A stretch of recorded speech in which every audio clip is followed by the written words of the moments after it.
23.5 वर्ष की उम्र में 23 मार्च 1931 को भगत सिंह को ब्रिटिश सरकार ने फांसी पर चढ़ा दिया। उनके साथ सुखदेव और राजगुरु को भी फांसी दी गई।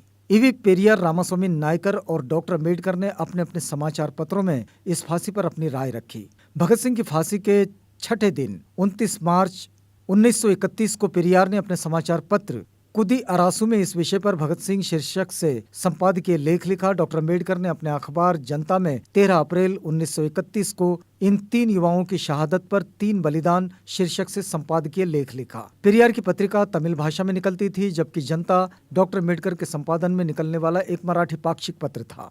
ये दोनों संपादकीय इस तथ्य की गवाही देते हैं कि देश एवं समाज के लिए जीने और मरने वाले भगत सिंह जैसे लोगों के प्रति पेरियार और डॉक्टर अम्बेडकर के मनोभाव क्या थे। सबसे पहले पेरियार के संपादकीय को लेते हैं। संपादकीय की पहली ही पंक्ति इन शब्दों से शुरू होती है, शायद ही कोई ऐसा व्यक्ति होगा जिसने भगत सिंह को दी गई फांसी की सजा पर दुख व्यक्त ना किया हो।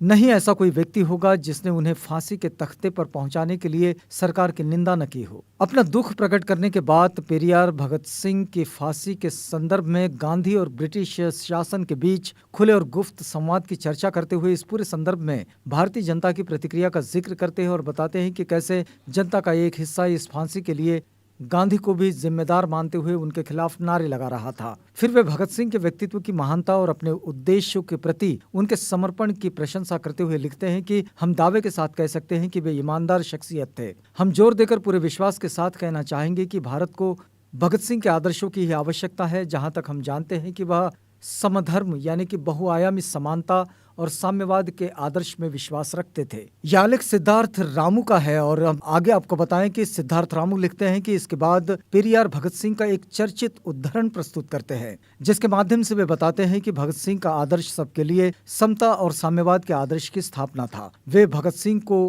कोट करते हैं, हमारी लड़ाई उस समय तक जारी रहेगी जब तक साम्यवाद दल सत्ता में नहीं आ जाते और लोगों के जीवन स्तर और समाज में जो असमानता है वह पूरी तरह समाप्त नहीं हो जाती। यह लड़ाई हमारी मौत के साथ समाप्त होने वाली नहीं है, यह प्रत्यक्ष अप्रत्यक्ष रूप से लगातार चलती रहेगी। इसके बाद पेरियार विस्तार से धर्म, ईश्वर, असमानता, गरीबी और अछूत समस्या पर भगत सिंह के विचारों की चर्चा करते हुए उनके पक्ष में खड़े होते हैं। वे उनके द्वारा समता और साम्यवाद हासिल करने के तरीके से पूरी तरह सहमत न होते हुए भी उनके आदर्शों की प्रशंसा करते हैं। संपादकीय के अंत में वे भगत सिंह के व्यक्तित्व का इन खूबसूरत शब्दों में चित्रांकन करते हैं। भगत सिंह ने उत्कृष्ट, असाधारण और गौरवशाली मौत अपने लिए चुनी थी, जिसे साधारण इंसान आसानी से प्राप्त नहीं कर सकता। इसलिए हम हाथ उठाकर अपने सभी शब्द सामर्थ्य के साथ और मन की गहराइयों से उनकी प्रशंसा करते हैं। भगत सिंह के बारे में डॉक्टर अम्बेडकर के विचार ऐसे हैं कि अपने पाक्षिक अखबार जनता में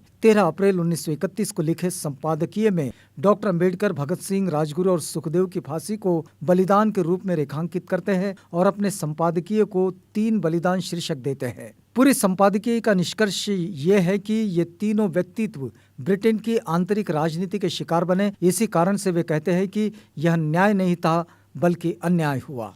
वे लिखते हैं कि अगर सरकार को ये उम्मीद हो कि इस घटना से अंग्रेजी सरकार बिल्कुल न्यायप्रिय या न्यायपालिका के आदेश पर हुबहू अमल करती है, ऐसी समझदारी लोगों के बीच मजबूत होगी और लोग उसका समर्थन करेंगे, तो ये सरकार की नादानी है, क्योंकि ये बलिदान ब्रिटिश न्याय देवता की शोहरत को अधिक धवल और पारदर्शी बनाने के इरादे से किया गया है। इस बात पर किसी को भी यकीन नहीं है। खुद सरकार भी इस समझदारी के आधार पर अपने आप को संतुष्ट नहीं कर सकती है, फिर बाकियों की भी इसी न्यायप्रियता के आवरण में वह किस तरह संतुष्ट कर सकती है। न्याय देवता की भक्ति के तौर पर नहीं, बल्कि विलायत के कंजर्वेटिव राजनीतिक रूढ़िवादी पार्टी और जनमत के डर से इस बलिदान को अंजाम दिया गया है। इस बात को सरकार के साथ दुनिया भी जानती है।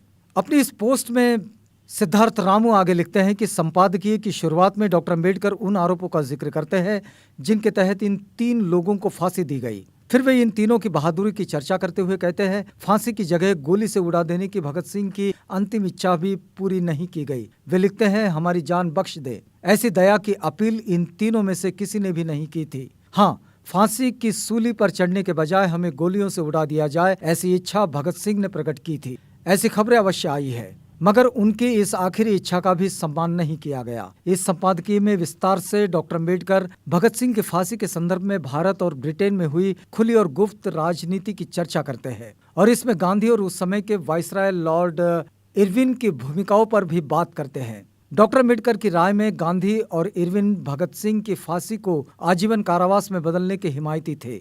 इरविन से गांधी जी ने ये वादा भी लिया था, लेकिन ब्रिटेन की आंतरिक राजनीति और ब्रिटेन की जनता को खुश करने के लिए इन तीनों को फांसी दी गई। वे अपनी संपादकीय में अंत में लिखते हैं कि लब्बो-लुआब यही कि जनमत की परवाह किए बगैर गांधी इरविन समझौते का क्या होगा। इसकी चिंता किए बिना विलायत के रूढ़िवादियों के गुस्से का शिकार होने से अपने आप को बचाने के लिए भगत सिंह आदि की बलि चढ़ाई गई। यह बात अब छिप नहीं सकेगी। ये बात सरकार को पक्के तौर पर मान लेनी चाहिए।